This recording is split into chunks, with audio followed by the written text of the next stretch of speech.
This is the email we get from Pinpoint Eye when the Update Calendar option is selected in the location screen. It includes a link to this video. There's a CSV file attached, and we're going to open it using the Google Sheets option at the bottom. Here it is opened up in Google Sheets, and if we have a look at it, there's a start date, end date, and a start time and an end time. Those are the columns that are to be completed.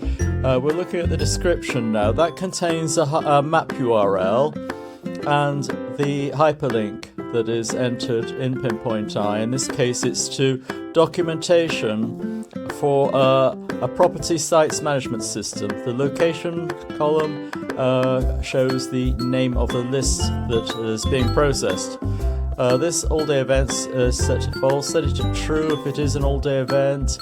Here we're just formatting the date columns as dates, and we're formatting the time columns as times. Then it's just a case of entering the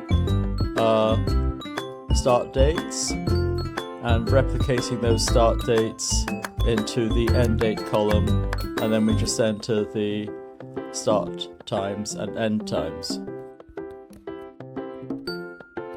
Next, we give the spreadsheet a meaningful name before we download it.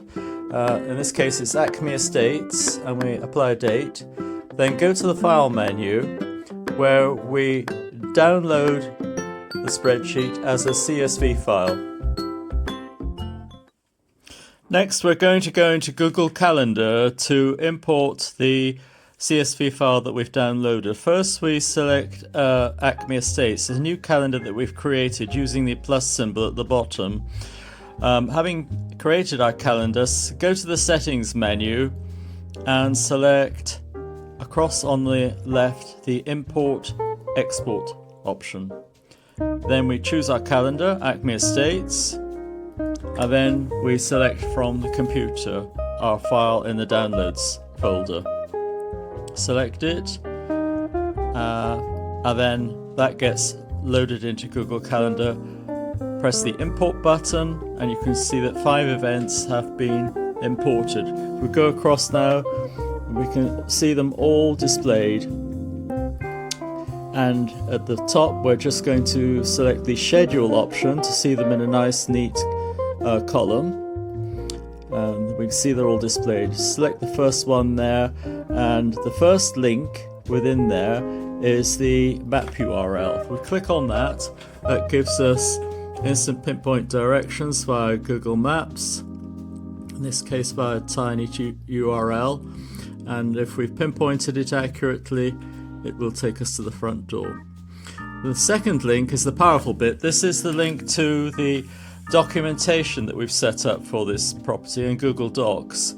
That includes a link to a separate folder for the photos for the property, and we've even got a link to a spreadsheet that gives us a summary of all the properties that are to be inspected. So the person going to the property is armed with everything they need. So what we're going to do next is go across to that folder and go to the settings menu for it, this calendar folder, and here we can share the calendar with other people. So in the share option, we just select the email address of the person we want to share the calendar with, or we can check this box to make it public and then just get the link, and it can be shared with anyone then. Next, we're just going to take a quick look to see how it looks on your phone if you've got Google Calendar on your phone. So again, it's got everything they need, pinpoint accurate directions, and links to the documentation for the property, including photos and the spreadsheet breakdown. In this case, there's a folder for the photos, and there's a series of photos that the site manager can scroll through.